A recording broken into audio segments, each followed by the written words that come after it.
Good morning, good afternoon, and good evening. Welcome back to the It's Attainable Real Estate Investing Show. It is episode number 29. In today's show, we have a guest. Our guest today is an attorney by trade. That's not something you see every day, right? An attorney that turns to real estate. Why? Well, we'll find out today. Ironically, it was his career that brought him close enough to real estate to want to invest in it. He describes that slowly but surely he became passionate about investing in multifamily apartments. He was just like many of you, myself included, had no experience, not a flip, not wholesaling, not even single family homes. You see, some start with these items before expanding or scaling into something larger in real estate. But not him. He studied, saved, found good partners, and remember, with real estate, it's a team sport. It takes more than one person going at it alone. From this, it didn't take him long to then close on his first investment, which he did during a pandemic. And right behind that one, he closed on his second. Let's hear about this journey, how he went from no investments at zero to one and then two. I have some questions about the investments, about how he found his partners, what those partners do, and oh yes, how he closed on this first investment in Kansas while he resided 1,200 miles away in New York City. Do you really have to live where you invest? Maybe so, or maybe not. Let's welcome our guest for today, Yosef Lee. Welcome to the It's Attainable Real Estate Investing Show, where you will learn about investing, the power of real estate investing, and how to invest in it. Whether you have the time or even if you don't, you're going to see it's attainable either way. And now your host, who always wants to share knowledge with you, Christopher Balkin.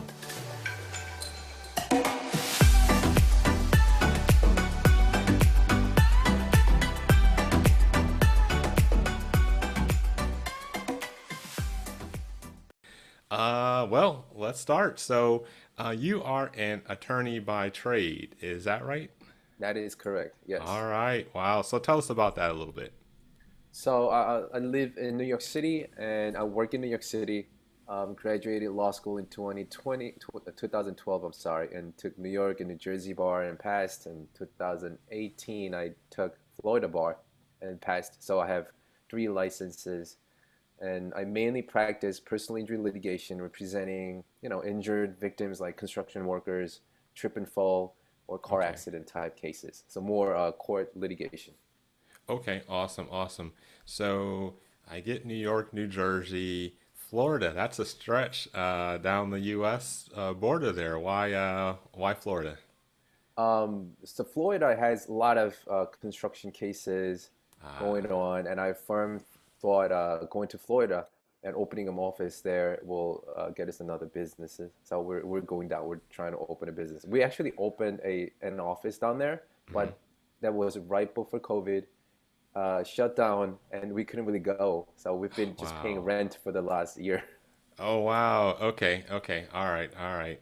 So now, so were family or friends attorneys? What got you into being an attorney?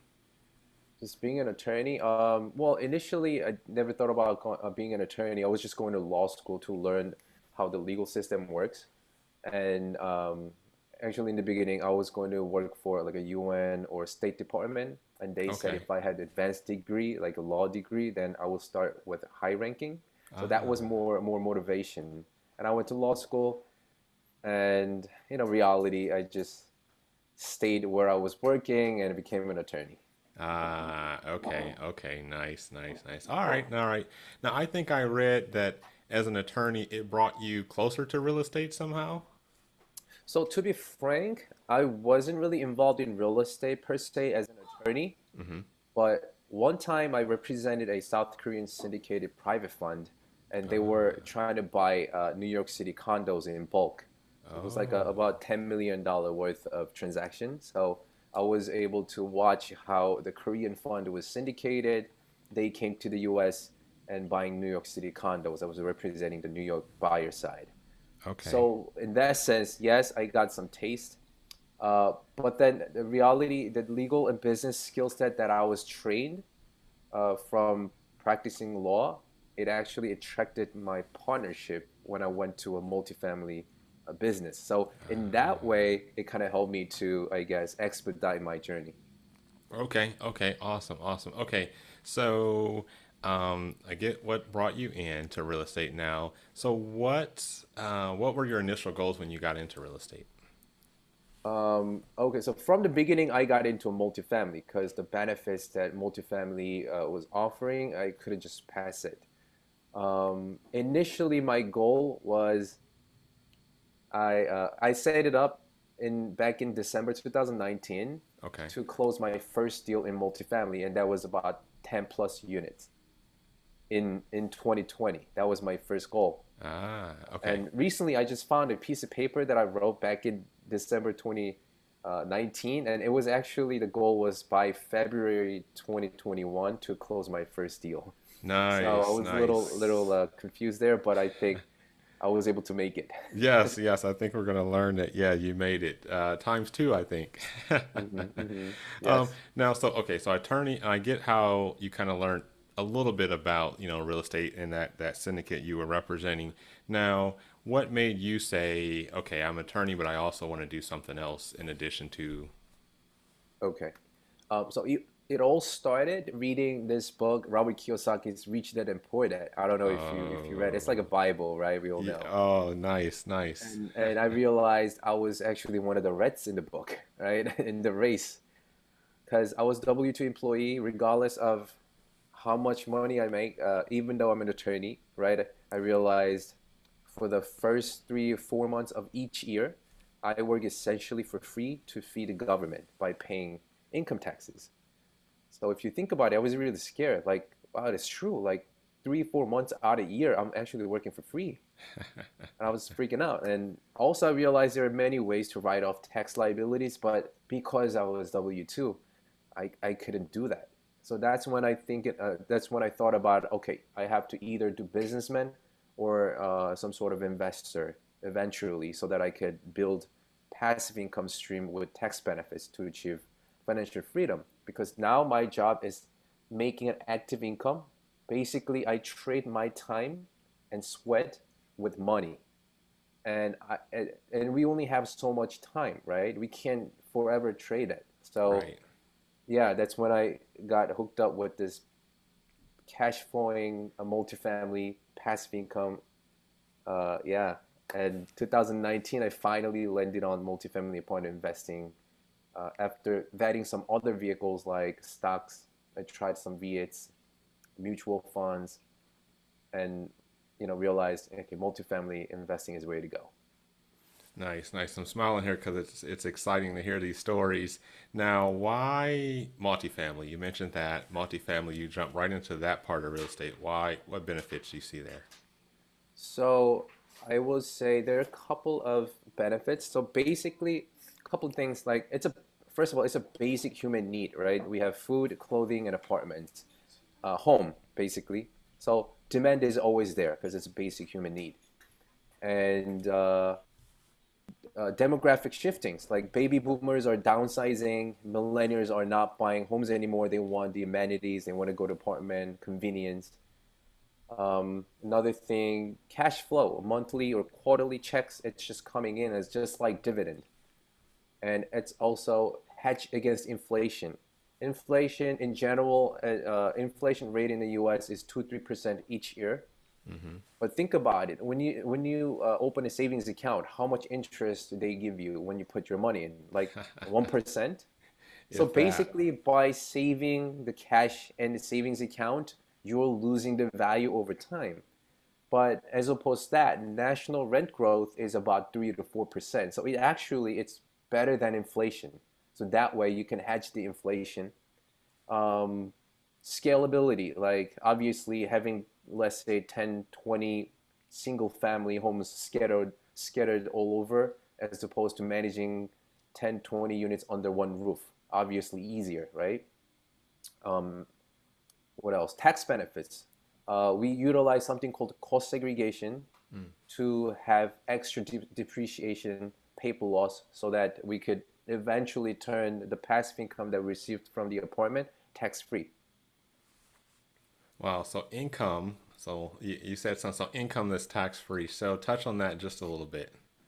So we receive rent and then we'll pay whatever expenses and we get the cash flow, right? So that's a passive income. You get the passive income in the end. Next year, you're going to have to file tax return based on the passive income. But if the investment apartment is big enough, we do something called the cost segregation. So what it does is it's like an engineering report. The engineer will decompartmentalize the apartment, and then uh, you will recategorize the apartment into 5 year, 7 year, or 15-year depreciation schedule, as opposed to the usual apartment in the actuality is 27 years, point 5 Right. depreciation schedule, right?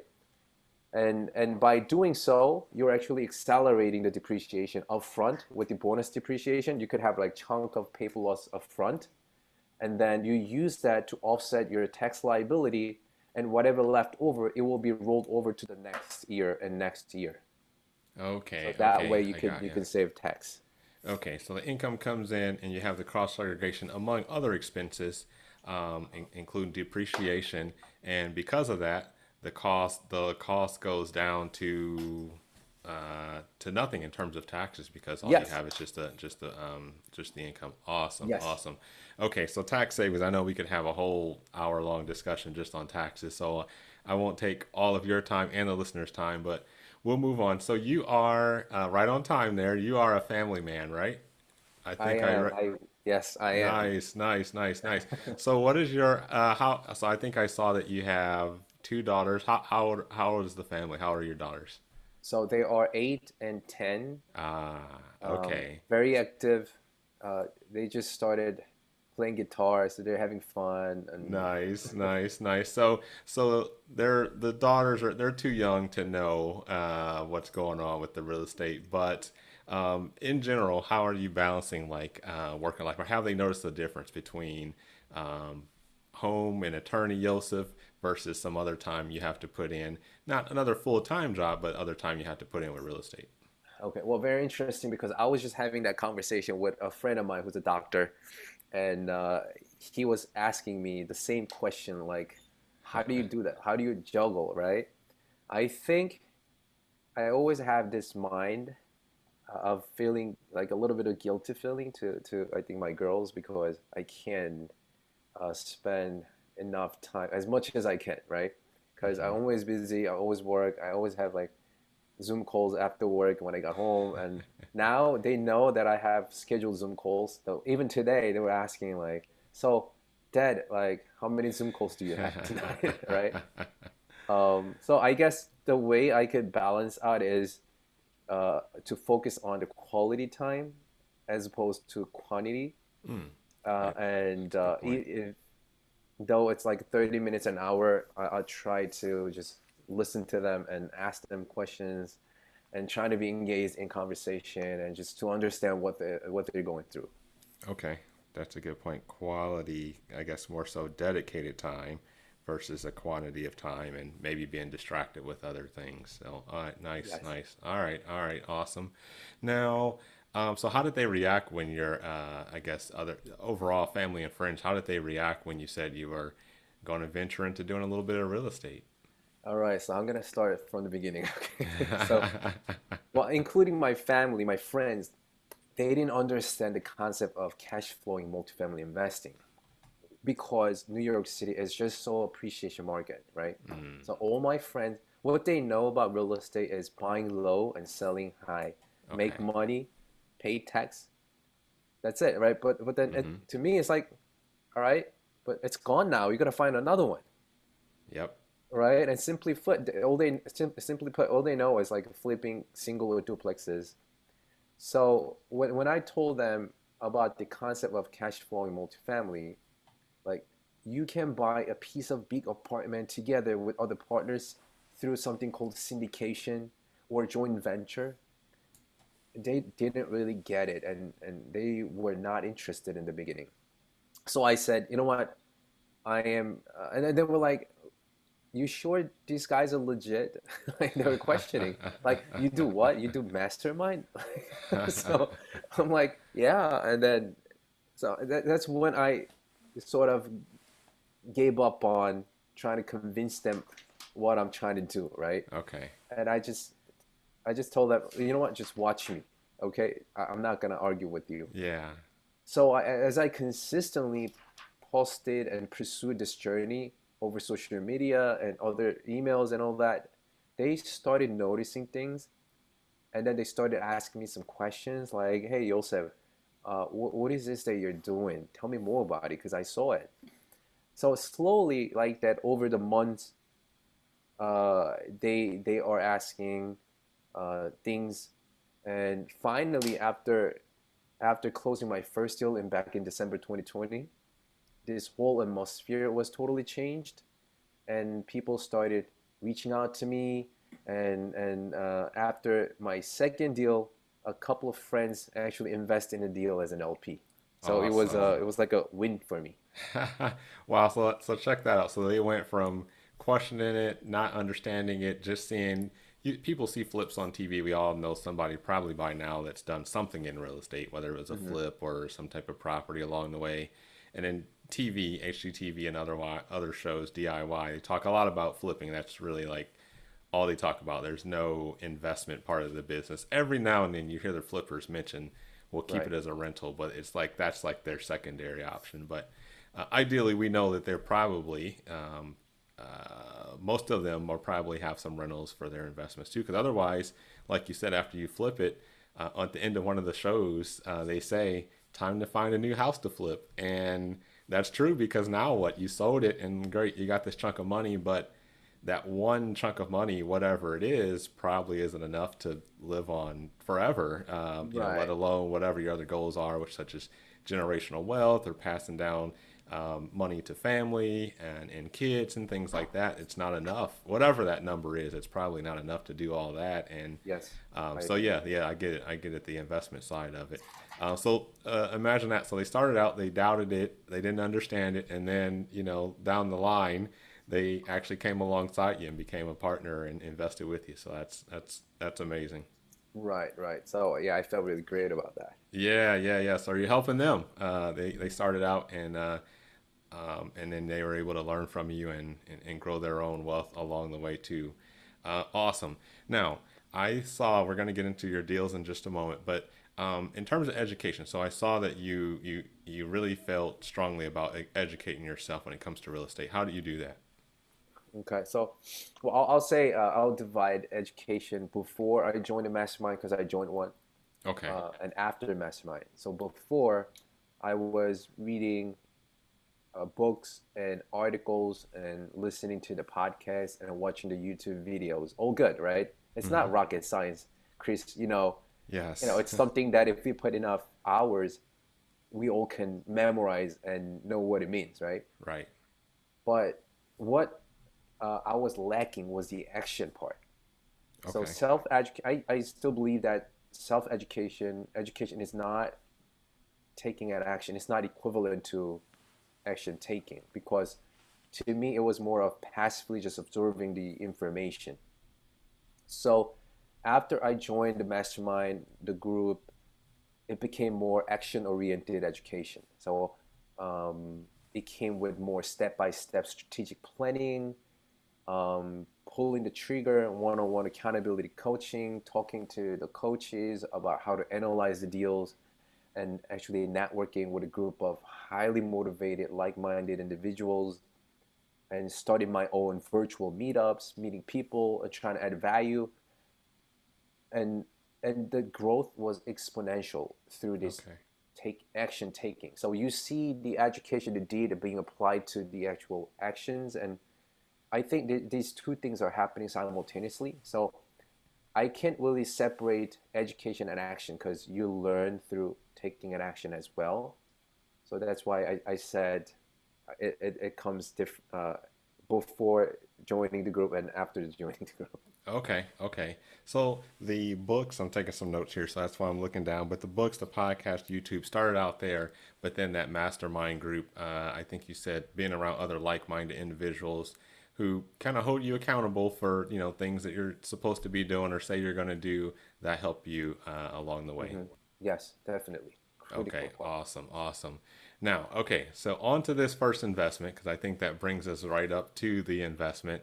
Hmm. Um, so I saw that it's thousands of miles away, and I spilled the beans a little bit. I told in your bio when I was reading it to the listeners that it's in Kansas, and I don't know if I said that you were in New York, but that's a long way away, and I looked it up, and it's like 1,200 miles away. Wow, I So didn't realize. yes, yes. So, what made you look outside your area? That's hardly, a drive home from work where you saw a building and like, oh, Hmm. that looks like a nice building to invest in, or that looks vacant, or that looks nice. So you definitely didn't pass it on the way home from work. So, what made you look outside your area, far outside your area? Okay. First of all, I think it's mainly started because I was pursuing the cash flowing, right? Cash Okay, flow. New York City is not cash flow market. So I was kind of forced to look further away from my hometown. But I had a okay. limiting beliefs like, what if I can what if something happens to the property? What's gonna happen? What am Mm, I gonna do? But if you think about it, even though I buy something in nearby state like New Jersey or Connecticut, it's not like I'm gonna go there every day. I'm gonna have to find somebody to manage the property, right? right. So my second thought, if that's the case, and why don't I just find a property somewhere that the numbers make the most sense, right? So that on top of cash flow, uh, like desire of cash flow, so I just started looking further away from my hometown. So, and I realized later by education, all the good multifamily famous markets are, southeast and midwest areas. So that's where I started looking into. Okay, okay. Now you mentioned the word cash flow a couple of times. Explain to the listeners cash flow. So cash flow is basically the leftover money from rental, right? After you collect the rental, and then you pay the expenses, and also you pay debt services, mortgage, and interest, and the what's left is we call the cash flow. And a little bit of uh, uh, information about appreciation market. When I say New York City, the cash flow is kind of minimal here, but whereas the property value goes up really high, so that's where people make money. But it's really expensive here to get into the game. So I was looking into outside, and these states, the entry level is really low compared to New York City in terms of purchase price. But the collection of the rents and after debt expenses, the cash flow is pretty good. So that's where I thought about going after cash flow, and also it's more about consistency and passive income because selling the property and making money is still active income. You gotta actually work for it, but collecting the rentals through property managers and let property manager manage the property, paying the expenses, and what's left over is coming in as passive income because as a well, it's later I'll talk about limited partners, but as a limited partner, you don't really do uh, anything. Like you just put your money in and wait for the cash flow coming in. It's like really passive income. Nice. Yeah, we got to talk about that. So just you don't have to do anything, and you put your money in, and the cash flow comes back. So that sounds good. That should sound good to a lot of people. Hmm. Yes. All right. So on to this first deal more. When did you first start looking? So Approximately. I think it was around April or May of last year. So that Okay. was right after I joined the mastermind group. Right? They teach you how to select the market. You compare all the metrics like population growth, income growth, house value growth, job, unemployment, crime rate, and all these metrics, and then you come up with certain number of states, and then even inside a state, you could pick and choose certain markets, right?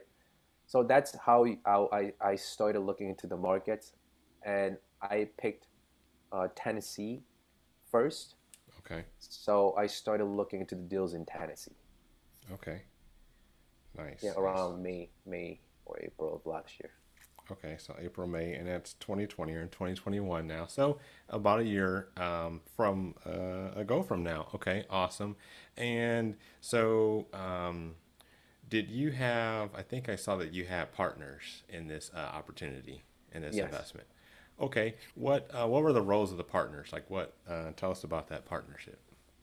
Okay, so when I think about partnership for the syndication, I see a couple of different roles, like someone who's being boots on the ground, local contact, underwriter, capital raiser, someone who's a little more experienced than others who could oversee the process because of the experience.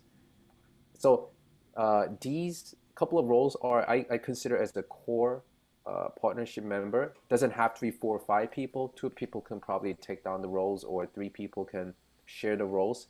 But you have to fit yourself into one of the roles so that you could add value through that, because you don't want 2 Chris's in one team, right? You want Right. one Chris, one Yosef, one Jane, so that we could have all uh, value adding components into the team. Okay, got So it. those are the main roles I see in a team. Okay, so boots on the ground, someone there local. Obviously, you're not local, but probably one of the partners was local, I imagine. Yes. So Okay, for now, for the deals that I closed, we have Kansas City local partner. okay, awesome. And then, so you mentioned property management. That's usually a company or a vendor, someone local who has maintenance and leasing agents and office managers, customer service type things. They're local, obviously, usually. Yes. Um, and then capital raiser. So that's someone who does what? So when we talk about apartment syndication, sorry, I just keep orienting about syndication because that's what I'm fascinated by all the time. Mm-hmm. So when we take down the role, when we take down the deal through syndication, usually it's a big apartment. It's like a couple of $1 million. So Okay. it's really unlikely that one person has like really that high net worth of cash liquid and pay everything at once. And I don't want that to happen because we want to leverage the bank's money, right? Hmm. So what we do is we raise capital from our investors and let them invest somewhere from minimum, let's say, 50 to $100,000 to maybe $200,000. And that's how we raise capital through our investors and personal relationships. And then with that money, use it as a down payment or maybe rehab cost, and then take down the big apartment together. Okay, nice, nice. So I talked about leverage. Leverage is so powerful. When it comes to real estate, there's just really not too many other investment vehicles out there like it. Maybe a business itself, if you were going to buy a business, but even still, um, uh, banks don't find security in those things like they do real estate. And so in the last show, I actually talked a lot about leverage. So this is right on time. So you talked about like a large apartment building being millions of dollars potentially, but then the minimum investment or investors can come together with whatever they have. Maybe it's $100,000, $200,000, $50,000, but together it's enough not to equal a million, but to equal the part required to close or Yes. to purchase the property. Now, this investment was buy and hold, meaning that it's not a flip. You're buying it and you're going to hold it for some amount of time and enjoy the cash flow, as you mentioned, right? Yes, the first deal, we're probably thinking about passing it down to our daughters, like maybe Nice. 20 years, 30 years. Oh, nice. So you're going to hold it for forever. Okay. Right, Awesome. right. Awesome. Because we do different tactics for joint venture and as opposed to syndication. Ah, Syndication, because we have third party investors, it's harder to do whatever we want, and it's also SEC regulated. But when it comes to joint venture, we're more controlling, right? So we could do something called cash out refi, and okay. by using that, we could keep it longer and longer. Okay, okay. So joint venture, this first one was, and that's so more so a smaller maybe group of investors or partners who have the same end goal in mind because the purchase as important as the purchase is, the end goal is just as important too, to all agree. Hmm. So good. So you had a joint venture or a joint partnership on this first one. Yes, the first one Okay. was a joint venture Okay. structure. All right. So we'll get into some numbers. How much was it? So the first deal per unit apartment, um, let me see. I believe that was 1.7 point, oh, 1.825. That was the price. 1.825. Yeah, seller All was right. asking 2 million, Ah, okay. and then I think our striking price was 1.825 million. Ah. And so you must have countered somewhere below that, and they accepted it at 1.8, or they just accepted your first counter. Yeah, I believe we started at 1.7. Oh, okay, okay, I'm not, okay. it's been a couple months. So I'm not kind of Yes. clear on that, but I think we started like 1.7 and then we went up to 1.8 or 1.825. Okay, nice, nice. Now, so I was going to say, how did you fund it? So you funded it with partly bank financing, Mhm. and then the partners brought in some. What was the total investment, not per individual, but what did the total of the investors have to bring? So we did 80% loan to cost from the local Okay, community bank. okay. So we had to come up with 20% of the purchase prices down payment and 20% of rehab costs together. Ah, okay. So and we added a little more. So I believe the overall raised amount was close to 600,000. 600,000. Okay. And about how many people? Six. Six. Okay, okay. So nice. And so 100,000 per person. Not necessarily that it had to be that, Right, but right. Some but people paid a little more, some yeah, people pay a little yeah, less. exactly. Whatever the group can agree upon. Mhm. Okay, awesome, awesome. Okay, so 80% loan cost. And so you mentioned renovation loan. What did you use that for? So renovation, obviously, to renovate or repair or improve. What did you use it for? So this deal is Class C building in Kansas City, Lawrence, Kansas, and as mom and pop owner who really didn't care about the the condition of the property. Well, I won't say that, but it was definitely maintenance type of property value add. So Okay, when we did inspections, we were to find there were some roofing issues. HVAC system was really old. So mainly our rehab budget were going to be used to replace the roof and HVAC systems okay, and okay. boilers. Okay, so roof, HVAC system, boilers. So now, what about did you do any improvements or planning any improvements for the inside,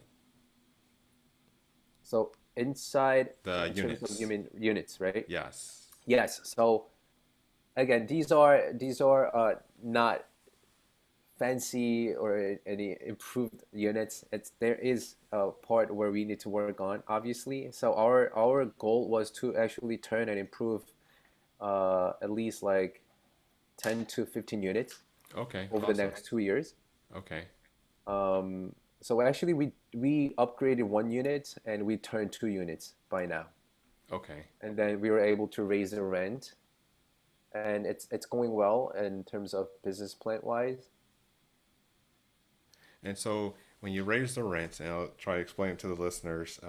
So you go in, you're going to fix all the things that are wrong. You can't have a problem with the roof. You can't have HVAC not working. People won't be happy. Depending on how cold it gets there, it probably gets cold enough to where you have to have heat Mhm. in that area. So that's a problem. The boiler for heat as well. Now, the improvements, and you mentioned raising rent, so that adds value to the property. Is that right? Yes. So a little bit of more background is the property's average rent for this property is about 150 to $200 lower than surrounding apartments. Oh, wow. Funny thing is, we actually this is 40 per unit, right? And there's an exact mirror image apartment next to it. And we believe in the beginning the developer had 88 units. and Wow. then probably sold it to two different owners. That mirror image apartment, their average rent now, same size, maybe I don't even think it's more like upgraded units, but they are actually charging 700-ish or 750, whereas our the current average rent is $510. Wow. And is So that one bedroom uh, or two bedroom? it's two bedrooms. Yeah. Two bedroom.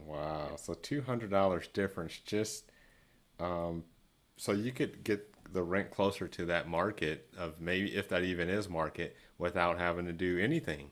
Right. So our goal, so we actually tested the market too. We actually tried to raise $50, right? Not doing anything, just renewing the lease, and no one had any complaint. And then we had just turning, no improvement, just just like two-tone paints and new carpets. And then we were able to raise I think $100 for that, Wow. and no Wow. Wow. complaint, right? And then finally we upgraded, spent some money, but after upgrading the units, some two-tone paints, not crazy heavy lifting.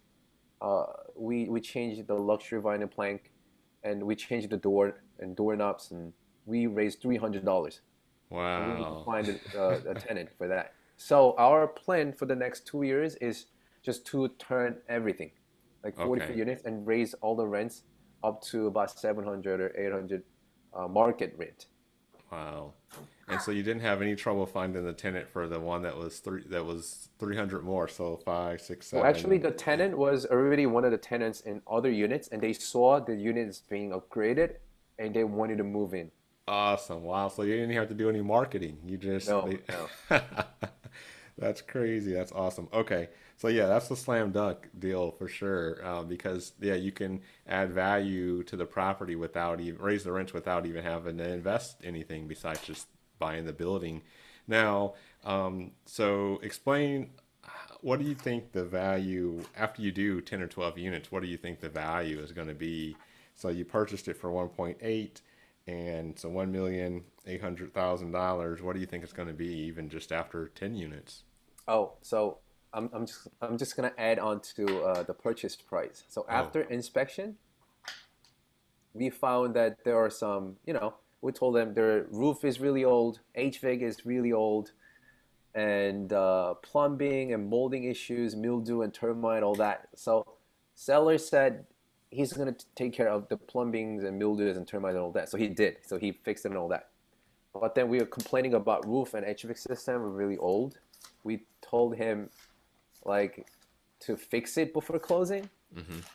and he refused it. He actually wanted to give us credit, Oh, so nice. we ended up getting $100,000 credit for that. Wow. So Wow. actually went down back to 1.7 something, I think. Nice, nice. So I'm going through something similar myself. So explain the advantage of and I had to way back and forth on a discount on the property versus the credit. Explain how like the credit is different than them just taking $100,000 off. Well, basically, the difference is whether we let the seller fix it before closing and just pay our purchase price, as opposed to that, or the seller gives us credit, so we pay lower purchase price, Right. and then use whatever money that's left over to fix these roofs and HVAC system. Okay, But nice. we actually ended up better choosing that route because we don't have to fix it right away, right? Right. We could just let it ride as far as it could go, and Yep. then fix it probably later time. And especially during the COVID, our business plan was let's try to ride into this COVID without doing any heavy upgrade and Right. see how it goes. So it kind of helped us to in that sense. Okay, nice. Yeah, you can take the $100,000 and put it into the into the units or let it sit there and collect a Hmm. little bit of interest somewhere.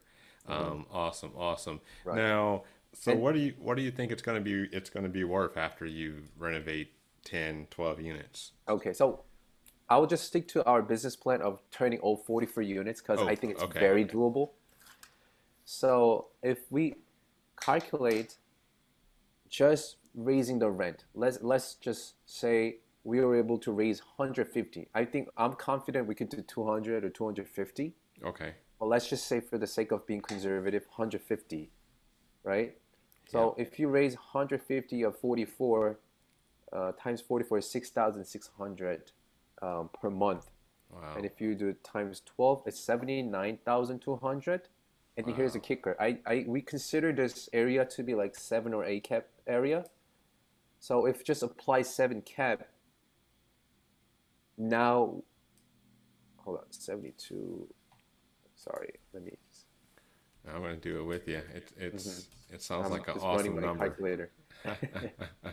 Times 12. All right, divided by 7 cap. Yeah. How much you got? So 78,000 divided by, um, yeah, that's an extra $1 million. It is it 900, close to extra $1 million, right? Yeah, yeah, It's yeah. just created just by pushing the rent Yep, without yep. even reducing the expenses, you know. Right, right. I was gonna say you'll have some expenses there, but that's just that's crazy. Yeah, just Right. And so you then go from we do 1.8. cash out refi, pull out all the investment, and Yep. we just keep it and roll the money into the next deal. Yeah, and you get you with at that increase, yeah, you get yeah all your money back out probably, and yeah, the return on a $0 investment, but you're getting the cash flow each month is infinite. So Yeah. sounds like a slam dunk of a deal for sure. Mhm. What were your predicted returns in terms of to yourself or to your partners in terms of like I guess just cash on cash or return on investment? Okay. So at this point, just walking, I think we had about 13% of cash in cash. Okay, And after cash out refis, I think even though we don't pull out everything, I think our cash and cash return will go up to about 60% that's in about 2 years. yeah, you can't get that anywhere.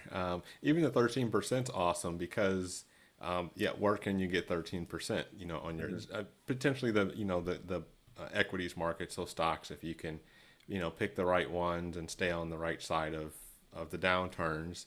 But yeah, 13%, yeah, cash on cash return, It's great. annually is pretty nice, pretty nice. And we Uh, do ex, cost segregation on that, so it's it's gonna be taxed. Nice. Yeah. So yeah, and so the tax burden is less too. So Mhm. yeah, we didn't even calculate the what the return would be, yeah, minus the taxes or the tax savings. So awesome. Now, what did you like about this? So we know that you did some research, you looked at the metrics, so you looked at job growth and population growth, and you landed in a couple regions. You narrowed it down to two states. Sounds like Tennessee and Kansas, Mhm. somewhat Midwest area, somewhat. Um, so what do you like about this investment?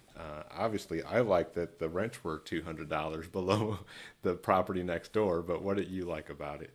Oh yeah, definitely that's given. Like it's below $200 below market rent, and it's been performing over 90% economic occupancy throughout pandemic too. Okay, nice. So the tenant base, I know there are some bad tenants there. Once we took over, we already had 2 evictions done. And oh, that's another thing I love about Kansas City. It took like I think less than a month for an Wow. eviction. Whereas as opposed to New York City to evict somebody, I think it will take years.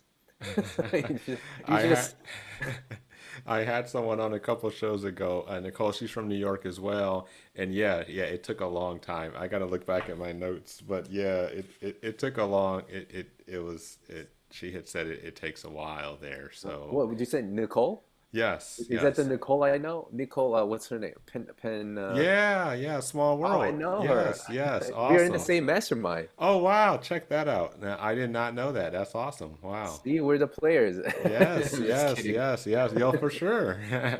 Yes, yeah, yeah. She was on the show a couple shows ago, and she talked about her initial investment was in New York, and yeah, like the laws are just not so friendly uh, for investors or landlords when it comes to real estate. So yeah, nice. So Kansas City, it seems like at least for people that don't hold up their end of the bargain. I always talk about that there's two sides. There's you as the investor, landlord, owner, and you hold up your part of the bargain. You provide a good building. You're going to take care of the roof, the HVAC, the boilers. You give them a nice place to stay. Well, the tenant, whoever they are, should also hold up their end also. But when they don't do that, you should be able to have the right to have them leave. And yeah, some states don't make that Right. so easy. Right. So tenant friendly or landlord friendly, at least in terms of the eviction, the population growth, cash flow. Yeah. What don't you like about it? What don't I like about it? I don't know. I didn't find it yet. I'll let you Okay. know Oh, once I that's found awesome. one. Awesome. I asked it in a form where like there might be something, but no, if you haven't found anything, let's not make anything up. So that's good. Let's not even add anything that could be a problem. Okay. Awesome. So let's get into your second deal. But any parting tips for investors on your first one? I'm sorry. What was the question? Sorry, I missed it. Any parting tips on your investment Oh, in your first deal that you would share with someone else, or anything you would tell yourself if you were to do it again? I think um, finding a deal was the key for this one because we were able to get it off market, sell it direct, Okay. and I think that's critical at this moment in time. A lot of competitions out there, many people looking for the deals, but not many good deals out there.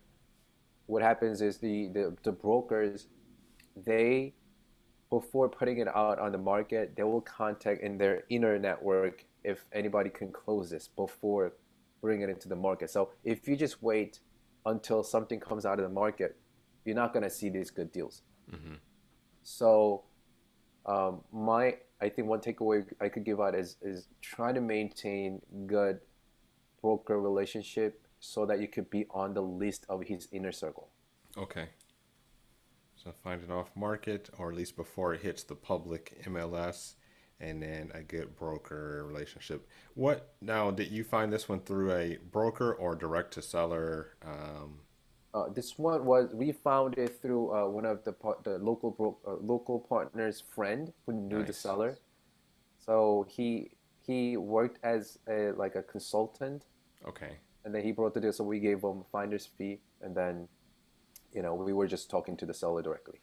Nice, nice. All right. So there you go. Finder's fee for anyone that's listening that can bring a good deal. You know what we're looking for. You know what Yosef's looking for.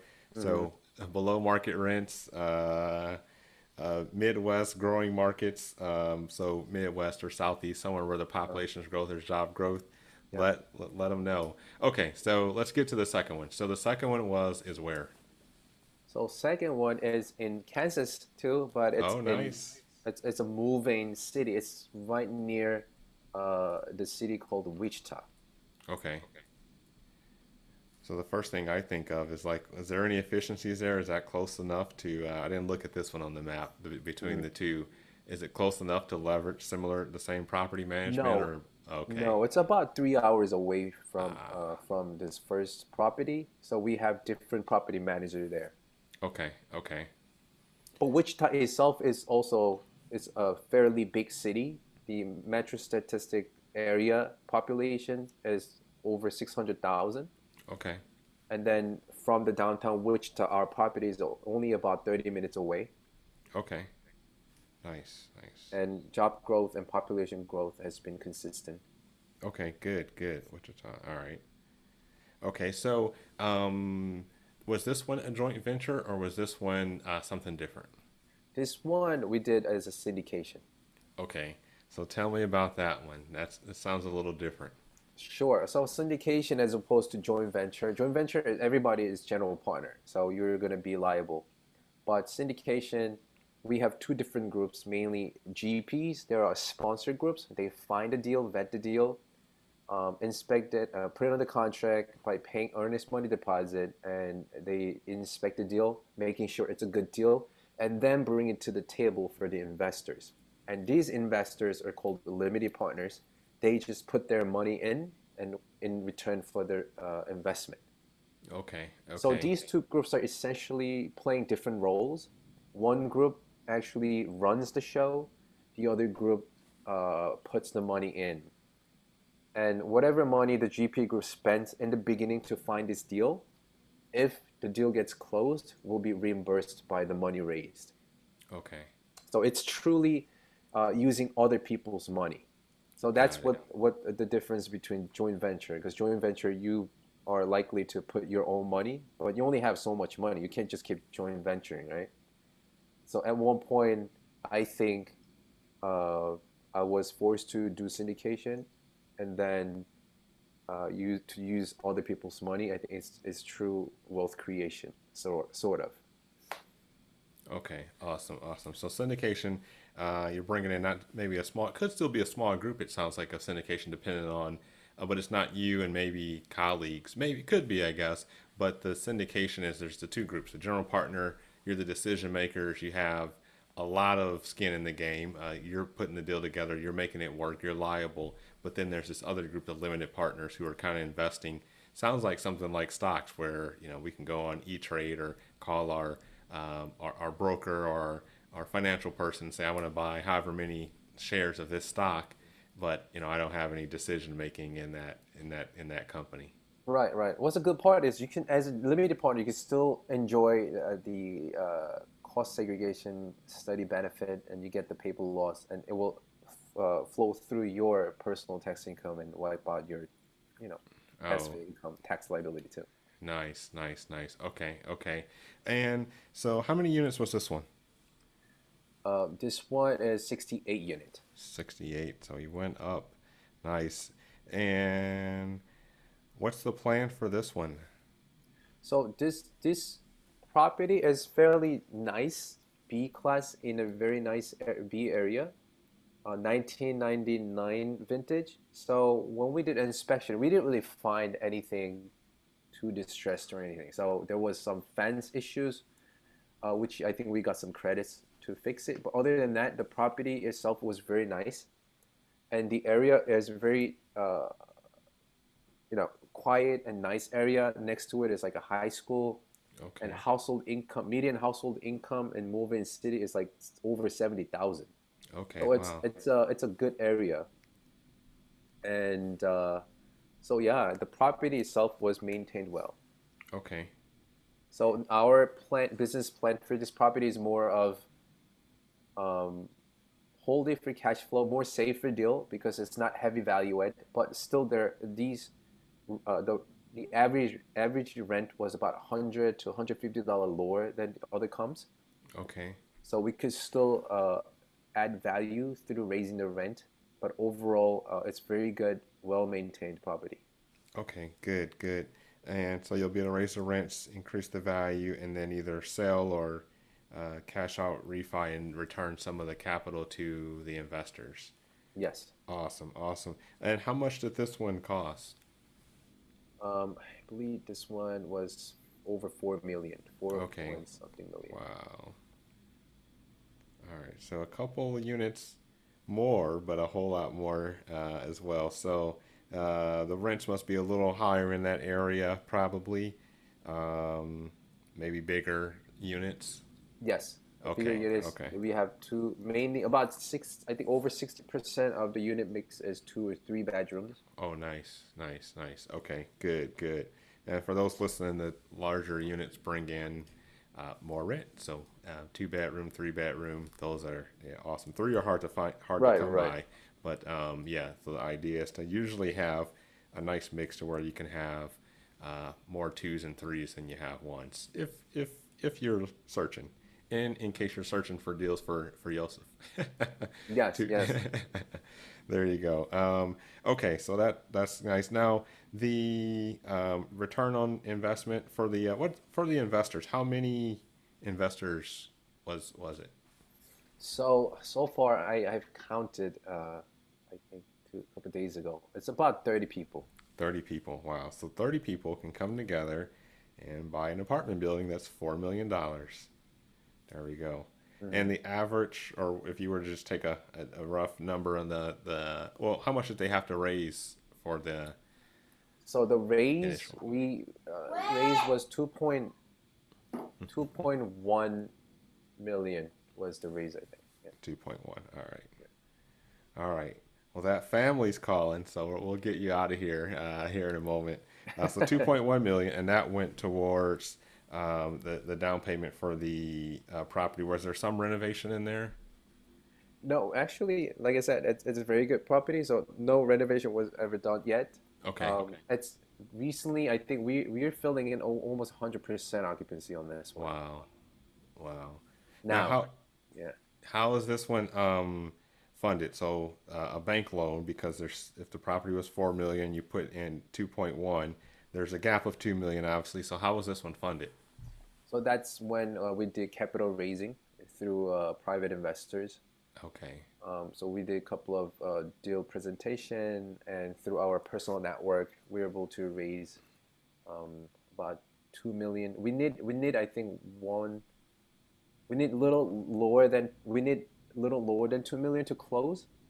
So we projected 2.1 million, but we were able to close with a little less than that. Like I think like close to 2 million. Okay. Okay. Awesome. Awesome. And then the bank picked up the other part of it. Yes, yes. Okay, awesome, awesome. All right, now I was reading some of your commentary online, and you said you, at least a couple of times, that you just kind of fell in love with the process. And I haven't really heard anybody put it in words that way when in terms of acquiring or buying real estate. So tell me a little bit about that. Sure. So falling in love with the process, it's one of my mentors are saying it because let's say if someone is from single family flipping, right, or quick sale, this person will feel like he's walking in a tunnel without a light when he tries to come in a big multifamily because Mm, it's like really long process and it's a team sport. So you need to like vet at least 30 to 50 deals even to find like one good deal, and then you need to find a partner because you can't do this alone, and you need to pick a market, and it takes work and time. So unless you enjoy the entire process of finding and vetting the deals, meeting people constantly, it is going to be really tough to stay in the game. And okay. I see many people don't get a deal within like a 1 year or even 2 years. For example, our second deal with I was just talking about, it took 9 months to close Wow, from the wow. time that we put it in the contract Okay, because there's some ongoing hiccups here and there. So when I say enjoy the process, it's like just fall in love with process, enjoy it, and enjoy the moment, be persistent and patient. So that's why I said just try to fall in the process, not the result, because you don't know when it's gonna come. okay, awesome. Yeah, so 9 months, yeah, that is something that you would have to enjoy the process for sure and not give up along the way. And you got others in the mastermind and your partners to kind of keep you motivated, keep you going because they're like-minded also. Yes, that's one critical part of being in the mastermind and very supportive. Awesome, awesome. Now, so have you looked at any other investment classes outside of multifamily, like industrial, office? It's probably a bad time for retail, probably a bad time for both, but that's only my opinion. So, Mm. Well, not as of yet because I consider myself still learning phase. okay, So I want to focus on multifamily now, but I hear good things about mobile home parks, okay, senior living. I guess those two categories are I think good. okay. Now, at the beginning, your goals, um, long time ago, it wasn't so long ago. You started in 2009, you read the books, you got into the mastermind, you purchased the two investments. So you did a lot in a short amount of time, but have your goals changed since the beginning? So, well, the goal, yeah, back then goal was to do my first deal. So now I Hmm. did my first and I did my second, and actually I'm waiting for the third deal Nice. to be closed in a couple of weeks. So I would say my goal in 2021 is to accumulate 300 units as a GP. Okay. Okay. And then, just keep going, keep acquiring, keep learning the asset management side and learning the capital raising side, and just keep going until, Okay. yeah. Awesome, awesome. Well, 4468, you're at 112, so you are well on your way. Hopefully, I can make it. Yes, Yeah. yes, yes. Okay, so you closed last couple questions. You closed on this these investments really during COVID-19, both of them, and one kind of really in the height of it last year. Anything that have you had to adjust your business at all for COVID? I know you mentioned in the last one, kind of preserving capital a little bit, just in case, because none of us really know what's coming. But have you made any other adjustments to your business, you and your partners? So I think when we were trying to underwrite deals, we became really conservative, extra. So we Okay, didn't put any rent growth into the projection for the first like year or two, okay, and just to see if the deal still survives. Because we didn't feel like, because there might be the situation where we can't really raise the rent, depends on the tenant situation. So right, when we underwrote it, we did it differently like that. okay, okay. All right. So conservative underwriting in terms of rent growth. Um, awesome. Okay. Now, why do you think I ask this to everyone? Why do you think most never get started? What do I think most never get started? I I think they don't get started because they wait for the perfect timing. Ah, Like they're, and then they become spectators. They say, you know what, I'll jump into the game when the market looks better. okay. Yep. It's probably not a good timing. But unless your feet are already wet in the market, you will never find the right moment. Like, so my thing is like jump in now and just actively look for the deal. Don't wait for the perfect timing. You said earlier that rents, go up, 2, 3, 4%, which means that the value of the property is going to go up each year. So yeah, waiting. There's never a perfect time. It's always gonna cost more tomorrow Right, than right, it right. does today. So yeah, yep, you laid that out for us. Um, so COVID-19 and this or that scares people, but especially now, people would be worried about investing in anything in the middle of COVID-19. What would you say to that? Well, before COVID-19, I know there's like what there was an influenza pandemic, and after COVID-19, I think there will be COVID-20, right? So Yeah, my right. point is, you know, think about how you're gonna make it happen instead of making or saying like excuses and saying like why you're not doing this. Okay. Yep. And I am not just referring to real estate, but to anything and everything. Like if you have a passion in something, just find a way to make it happen, whether it's a pandemic or not. And you need to just constantly and consistently evolve and pivot and adjust yourself. Awesome. Awesome. So yeah, you're right. Yeah. Before COVID, there was something, and after COVID-19, there'll be something else. I like that COVID-20.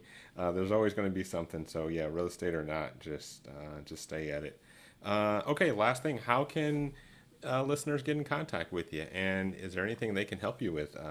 I think I gave a peg there for finding deals, but is there anything else? And you pay a finder's fee, but is there anything they can help you with, and how can they reach you? Well, to you can find me on Facebook, LinkedIn, or Instagram. Like I'm very active on social media, so you can just type Yosef Yourbrosef. So Okay, it's YOSEF, BROSEF, and I'll pop up. And just network with me. I love to network. I love to share my experience and how and what I did to come to this far. And then I'm very open. So any questions, I enjoy answering. So just reach out to me and let's be friends, and I'll share what I learned. there we go. Good. I'm glad you came on the show, Joseph. I asked you what they could do for you, and your answer was what you can do for them. So I like that. That's what this show is all about. Just kind of educating and sharing the knowledge about real estate investing and just financial money management with others. So you've definitely added value there, and look forward to having you back and hearing more about that third deal rather. Thank you very much, Chris, for having me here. I really enjoyed the conversation.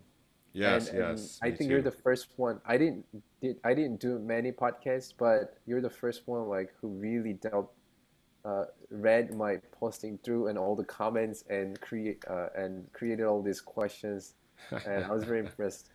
All right, awesome, awesome. Well, I enjoyed it just as much, and we'll talk with you soon. Okay, Chris, thank you. So, Yosef shared a whole lot, and I hope you got a whole lot out of it like I did. I took a few notes, or quite a few notes actually, but I'm just going to share a few points. I thought it was interesting when Yosef first got started. He first came in touch with real estate actually in his attorney career, and it was via a syndication fund. There was a fund, a financial fund from South Korea that was purchasing property all the way in New York City. So the real estate that you live near, or walk by, or drive by, or work at, or maybe even live in is desirable from people that are far, far away. So if you're interested in if you're interested in investing in real estate, there's only so much of it. There's only so much land. So don't wait too long. You also mentioned that the area that he is located in, New York, has limited cash flow when it comes to investing in real estate. And as we talked about on the show multiple times, cash flow is very, very, very important when it comes to real estate investing. And it's limited in New York in part because it is a high cost of living area. So if your area is a high cost of living area or has some other aspect of it that doesn't make it desirable for investing in real estate, then don't let that slow you down or stop you or halt you. Do what Yosef did and invest elsewhere. You don't have to reside or be located in the area that you're going to be investing in. At least that's the case for Yosef and many others. In fact, it was 1,200 miles away in Yosef's first investment from where he is right now in New York to where the investment is in Kansas. If you're getting started in investing in real estate, people may not understand what you're doing. People close to you, family, friends, they just may not get it, and that's okay. You can explain it to them if they want to understand or learn, like Yosef did. At least initially, he said. Eventually, he said he stopped and just continued what he was doing, and that's what you should do. And just keep on the path of what you're doing, no matter what you hear or what you don't hear from friends and family.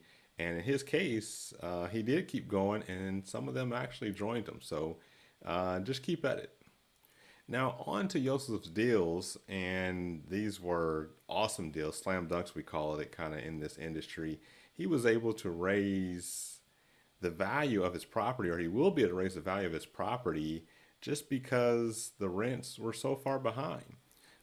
So a lot of times it's considered awesome if you are able to add value to the property by making renovations or improvements to the property. But in his case, and they'll probably do that too, they probably will add value to the property by making renovations and doing improvements to the property. But he's got the opportunity, and looks like in both of these deals or opportunities or in real estate investments so far from my notes, to increase the value of the property without doing anything, which is awesome. So slam dunks.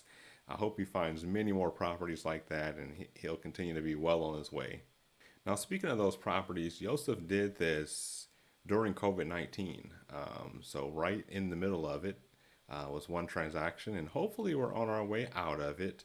But he has finished another transaction. So don't let that stop you or slow you down, whether you're just getting started in real estate. Like Yosef said, there's no perfect timing.